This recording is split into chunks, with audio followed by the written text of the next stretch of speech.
नमस्कार दोस्तों, स्वागत है आपका डिफेंस गैलरी के डीजी अपडेट सीरीज में, जहां पे आप डिफेंस और फॉरेन पॉलिसी से जुड़ी खबरें जानते हैं। आज मैं आपको 5-6 बहुत ही अच्छी और इंपॉर्टेंट न्यूज बताऊंगा जो कि डिफेंस और इकोनॉमी के रूप से बहुत ज्यादा इंपॉर्टेंट आपके लिए होने वाली हैं। वीडियो की शुरुआत करते हैं हम अमेरिका के F-35 से, जो कि काफी ज्यादा important update 5th generation fighter jet के लिए होने वाला है।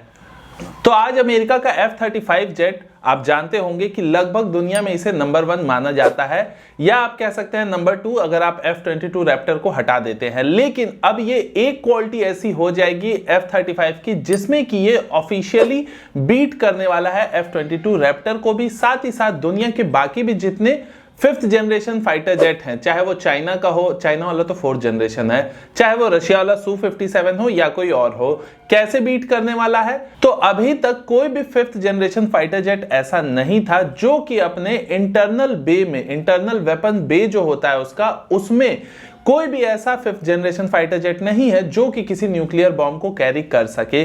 लेकिन यहां पे अमेरिका ने एक टेस्ट किया है जो कि उसने B-6112 बॉम्ब का किया है, और इस टेस्ट में उसने एक न्यूक्लियर बॉम्ब को अपने इंटरनल बे में फिट किया है, और उसके बाद उसने एक टेस्ट किया जिसमें कि उस न्यूक्लियर बॉम्ब ने अपने टारगेट को सटीकता से हिट किया है। इसका फायदा क्या होगा? तो इसका बहुत बड़ा स्ट्रेटेजिक फायदा होगा। न्यूक्लियर बॉम्ब आप जानते हैं, नाम ही काफी होता है दुनिया को डराने के लिए।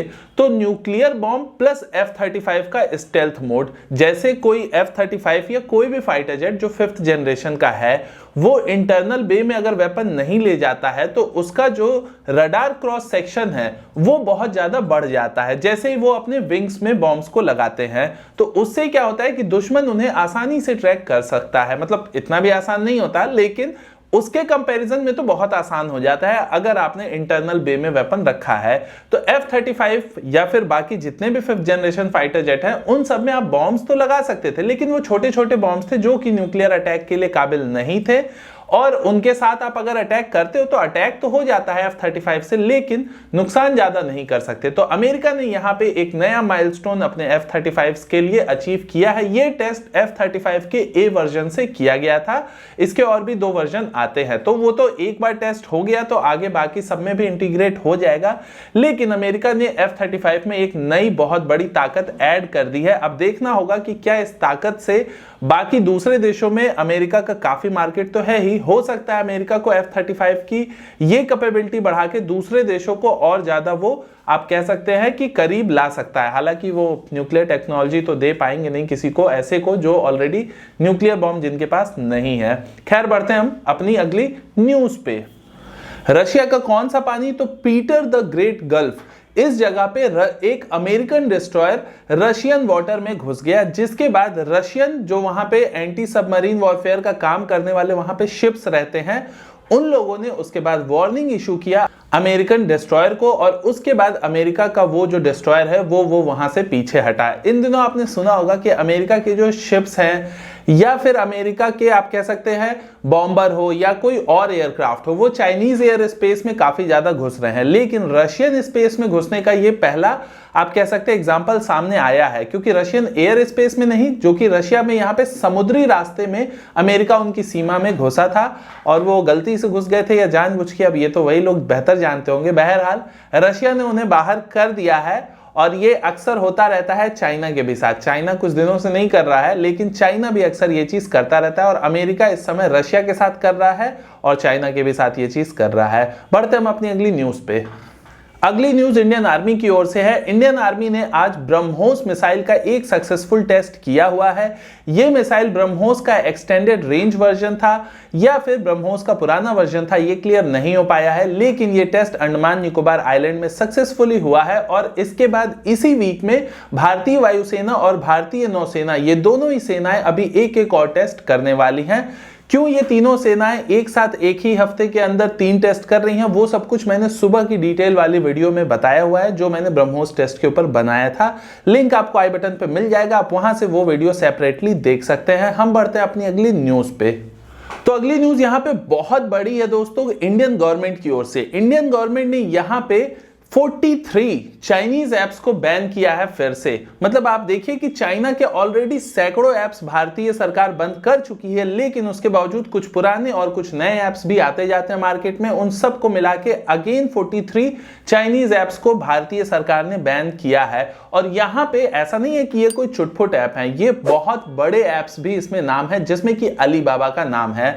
अलीबाबा आपको पता होगा अगर उसके बारे में, तो अलीबाबा कंपनी के जो मालिक हैं वो चाइना के सबसे रिचेस्ट पर्सन हैं और उनकी कंपनी के कई ऐप्स को यहां पे बैन किया हुआ है भारतीय सरकार ने।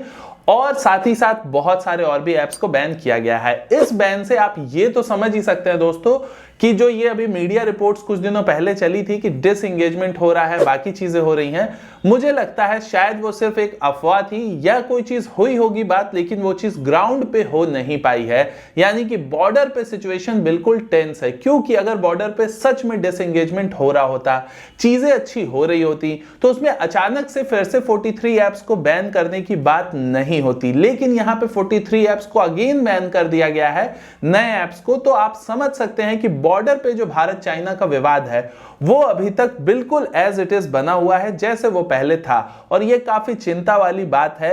लेकिन भारत के इस कड़े रुख से आप ये मैसेज क्लियर समझ सकते हैं कि भारत बिल्कुल किसी भी चीज में समझौता करने को तैयार नहीं है, क्योंकि चाइना का ग्लोबल टाइम्स, उनका जो भोंपू है मीडिया का, वो अक्सर ये बात कहता रहता है कि इंडिया ने ये बैन किया, वो बैन किया, और बहुत पहले से 4-6 महीने से वो लोग कह रहे हैं इससे इंडिया को नुकसान होगा इकोनॉमिकली, इंडिया भी उतना स्ट्रांग नहीं है, वो हमें बॉयकॉट नहीं कर सकता, बहुत सारी चीजें वो कहता रहता है।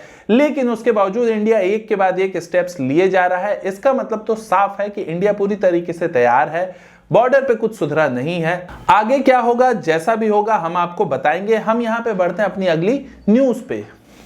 तो अगली न्यूज मैं यहां पे अमेरिका से देता हूं दोस्तों, जो कि अमेरिका और चाइना के बीच में न्यूज है। एलॉन मस्क का नाम आपने सुना ही होगा। ये मैं क्यों फॉरेन पॉलिसी और इकोनॉमी भी जोड़ देता हूं डिफेंस में, वो आपको अभी समझ में आएगा। एलॉन मस्क का आपने नाम सुना होगा। एलॉन मस्क के लिए आज 2 खबर आई है, एक बहुत अच्छी है और दूसरी बहुत खराब है। पहली अच्छी खबर आपको बताता हूं कि एलॉन मस्क अब दुनिया के 2nd रिचेस्ट पर्सन बन गए हैं। लेकिन जो बुरी खबर है उसकी वजह से मैंने अपनी डिफेंस सीरीज में उनको ऐड किया है। क्या बुरी खबर है?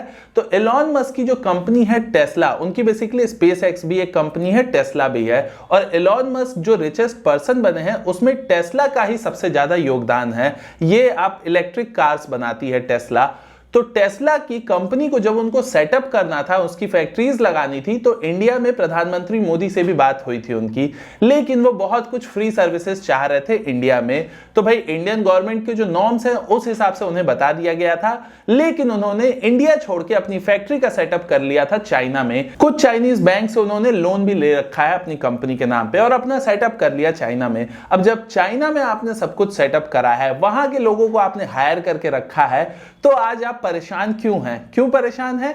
क्योंकि टेस्ला का यह कहना है कि उनकी जो कंपनी के कुछ सॉफ्टवेयर के कोड्स हैं, सीक्रेट कोड्स, वो चाइना चुरा रहा है। वो चाइना की मतलब कोई कार मेकर कंपनी है वो चुरा रही है। अब वो खुद से चुरा रही है या उसमें चाइनीज गवर्नमेंट का भी कोई हाथ है, ये तो वही लोग बेहतर जानते होंगे।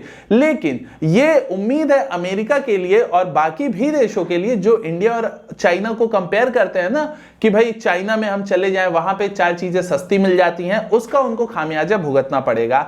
चाइना में चीजें सस्ती क्यों मिलती है और चाइना की चीजें सस्ती क्यों मिलती है दोस्तों, उसका सबसे बड़ा रीजन यही है क्योंकि चाइना का रिसर्च और डेवलपमेंट पे बहुत कम पैसा खर्चा करता है चाइना, क्योंकि उनकी कॉपी पेस्ट वाली टेक्नोलॉजी है। कुछ उन्होंने रशिया का चुरा लिया, कुछ अमेरिका का चुरा लिया, कुछ कहीं का चुरा लिया जो वो चुरा सकते हैं, और उसकी वजह से उनका रिसर्च एंड डेवलपमेंट का कॉस्ट कम हो जाता है। डायरेक्ट वो प्रोडक्शन में लगा देते हैं चीजों को, जिसकी वजह से उस चीज की ओवरऑल कॉस्ट कम हो जाती है। तो इसलिए ही चाइना इसी ट्रिक पे काम ही कर रहा है और इसी पे उसने अपनी इकोनॉमी भी 2nd नंबर पे दुनिया में पहुंचा दी है। लेकिन उसके बावजूद अमेरिका के लोगों को शायद समझ नहीं है। उम्मीद है एलॉन मस्क को ये बात आगे अच्छे से समझ में आ जाएगी कि उन्होंने भारत छोड़ के वो चाइना गए थे, उसका उन्हें भविष्य में और क्या क्या भुगतान भरना पड़ेगा। खैर हम बढ़ते हैं अपनी अगली न्यूज पे। तो अगली न्यूज है दोस्तों एयर इंडिया 1 से लेके। एयर इंडिया 1 जो है B777, ये भारतीय प्रधानमंत्री और भारतीय राष्ट्रपति के लिए एक स्पेशल विमान मंगाया गया है जिसमें हाई एंड की सिक्योरिटी दी गई है, जो कि एक आप कह सकते हैं अमेरिकन प्रेसिडेंट के फ्लाइट में जितनी सिक्योरिटी होती है उतनी ही सिक्योरिटी लगभग इस फ्लाइट में है। और ये भारत को डिलीवर कर दिया गया था, लेकिन इसका उद्घाटन अभी तक नहीं हुआ था। तो आज इसकी इनॉग्रल फ्लाइट हुई है, जो कि हमारे राष्ट्रपति द्वारा हुई है। हमारे राष्ट्रपति ने इसमें आज ट्रेवल किया है। इस फ्लाइट की क्या क्या खासियत है, इस पर मैंने एक डिटेल वीडियो बनाया था। आपने नहीं देखा तो लिंक आई बटन पे मिल जाएगा, आप वहां से वो वीडियो भी देख सकते हैं। हम बढ़ते हैं अपनी अगली न्यूज पे। आज भारत के एक्सटर्नल मिनिस्टर ने अनाउंस किया है कि वो एक डैम बनाने वाले हैं, जो कि पाकिस्तान के काबुल शहर में बनेगा। इस डैम का नाम है शाहतूत डैम। इस डैम का अनाउंसमेंट हो गया है, तो अब वहां पे काम होगा। आपको पता होगा कि अफगानिस्तान और भारत के काफी अच्छे रिश्ते हैं। भारत वहां पे इन्वेस्टमेंट भी करता है और बाकी भी चीजों में वहां पे मदद करता है। उसी का एक इनिशिएटिव ये शाहतूत डैम भी होने वाला है, जो कि भारत अफगानिस्तान के रिश्तों को और भविष्य में अच्छा करेगा। तो बस आज की वीडियो के लिए इतना ही दोस्तों। उम्मीद करता हूं आपको ये सारे न्यूज़ अच्छे लगे होंगे। मैं मनीष मिलता हूं आपसे किसी अगले वीडियो में। तब तक के लिए आप मुस्कुराते रहिए। नमस्कार, जय हिंद।